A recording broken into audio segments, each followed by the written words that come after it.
Welcome to Oasis Audio's monthly sampler, where we share a sample of each title releasing this month. Oasis Audio titles can be purchased through our website, oasisaudio.com. The following are titles that we are releasing in November of 2017.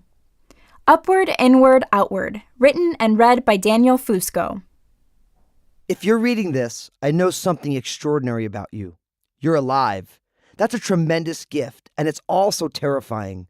The life you're living right now, the life I'm living, it's not a dress rehearsal. This is the real deal. I'll be honest. That terrifies me as the one writing this book. The glued together stack of paper you're holding or the e-book is part of your actual life. If you read it, then you won't get the time back. So I want to make the time count, yours and mine, by talking about what truly matters in life, the things that give us actual purpose and joy. So let's take a journey together that will truly change us. Life shouldn't be about checking another book off some list. If we take the time to read something, it better help us live in a new way, which takes us to the art of living. If we get only one shot at today, at life, how can we best live? Who should we be? How should we move through our days? Turns out that God can show us what we're looking for. It probably won't surprise you to hear that the Old Testament contains a ton of commandments, a whopping 613 of them. But in the New Testament, Jesus sums up all of them in a single commandment. Start by loving God with your entire being, and follow that up with loving others the way you'd like to be loved. We see this in God's Word in a section usually called the Greatest Commandment. Here's the version told in the Gospel of Mark. One of the teachers of the law came and heard them debating. Noticing that Jesus had given them a good answer, he asked him, of all the commandments, which is the most important? The most important one, answered Jesus, is this: Hear, O Israel, the Lord our God, the Lord is one.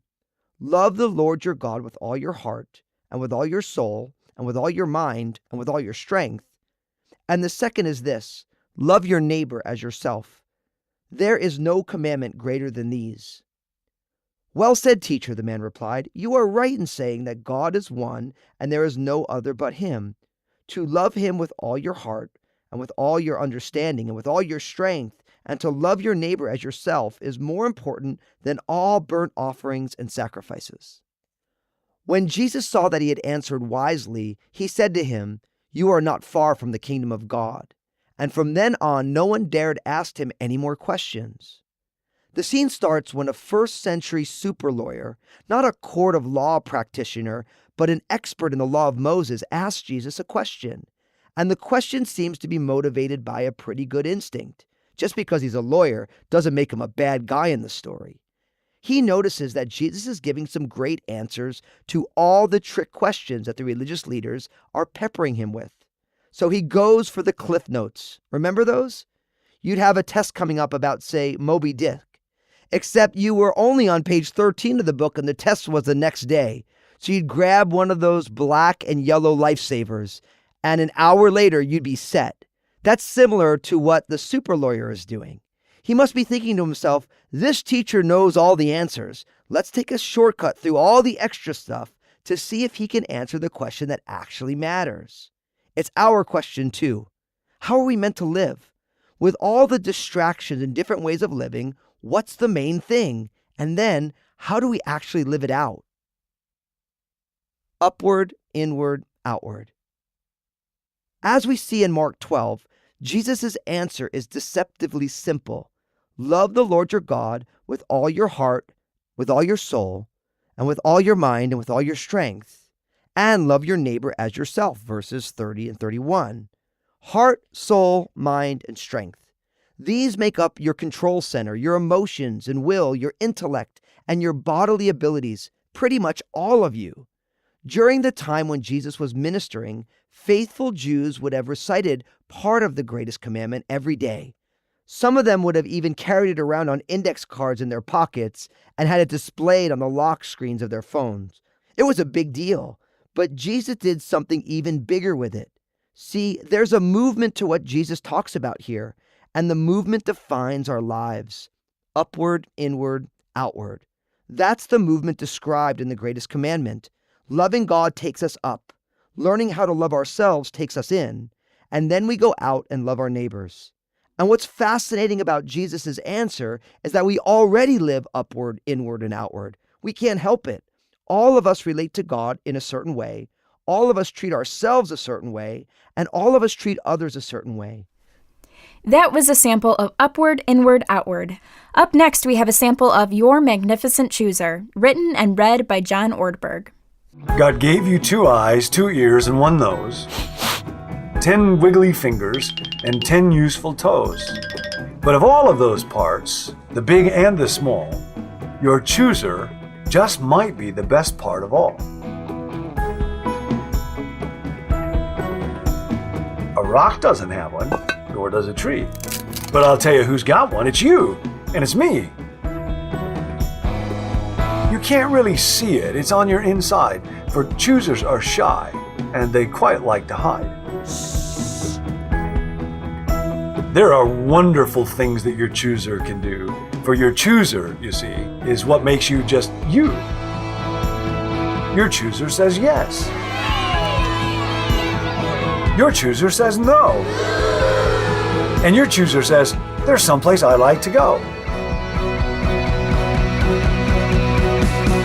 And when it is dark, and your prayers are all said, your chooser says, nighttime's the right time for bed. Choosing's a cinch. Anyone can learn how. In fact, you can practice some choosing right now. What will you wear when you wake up? You choose. Will you wear a blue shirt or some purpley shoes? Will you wake with a smile or start with a frown? Your chooser can choose if you're up or you're down. You can play with a friend. You can read a good book. You can go to the window and just take a look. You can choose what to say. You can choose what to think. You can go take a bath so your feet will not stink. Oh, I tell you, your chooser's a fabulous thing. It can make you the boss. It can make you the king. But what if your chooser does not get its way? If your mom says, clean up when you wanted to play. If your friend says, that toy, could I use it a while? But you don't want to share and you don't want to smile. For chooser's a thing that is not just for you, because everyone else has their own chooser too. If our choosers collide, oh, what happens then? Well, our choosers can choose to be friendly again. We can choose to make up. We can choose to be sweet. For our choosers can order our hands and our feet. Feet, walk right there. And hands, give a hug. 'Cause your chooser means you, kid, are not just a bug. You could use it to hit. You could use it to shove. But please don't. For the best way to use it is love. When your chooser gets tired, you can give it a nap and pretend that it's lying asleep on your lap. You can let it relax. You can give it a snooze. You can tell people, I'm tired. Now it's your turn to choose. And after you've given it quiet and rest, it will choose to choose more, because your chooser's the best. When you use your chooser for longer and longer, it only gets bigger and better and stronger. Some people are scared when it comes time to choose. They're afraid they'll be wrong. They're afraid they might lose. So what if your chooser goes and makes a mistake? You're still not a loser. You're still not a fake. You can choose something new. You can say, this is when my chooser will choose to start over again. God gave you your chooser, so choosers are good. He wants you to use it the way Jesus would. Someday you'll grow up. Then your chooser will choose some exciting adventures that might make the news. You may climb a mountain or fly to the moon. T-minus 10, You might drive a car or a hot air balloon. But you won't lay some eggs or live in a zoo. Because there are some things even a chooser can't do. Or your thinker can think, which will make you quite smart. And your feeler can feel, which is good for your heart. But your chooser will choose what you say and you do. So your choosing is really just choosing up you. That was a sample of Your Magnificent Chooser.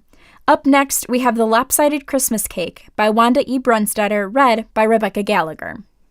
Alma Hochstetler sat quietly beside her twin sister Thelma as their somber father read his parents' will. He'd found it last week after the funeral, but had waited until now to read it to them. Dad leaned forward, looking right at the twins. "Girls, it appears that you two have inherited my folks' house, as well as their store." The twins gasped in unison. "Once your dade has talked to a lawyer and the paperwork has been finalized, you can sell both places," Mom interjected. Dad touched Mom's arm. "Catherine, I think this is something we ought to let the girls decide." Tears threatened to spill from Alma's eyes as she allowed Dad's words to sink in. It had been difficult to accept that her grandparents had been killed when their horse and buggy were hit by a truck. Hearing this news was an even greater shock. Alma had assumed that Dad, being their only son, would inherit their estate. Why would Grandma and Grandpa want her and Thelma to have it? Full of questions, Alma squeezed her sister's hand. "What do you think we should do about this?" Tears glistened in Thelma's blue eyes. She drew in a quick breath.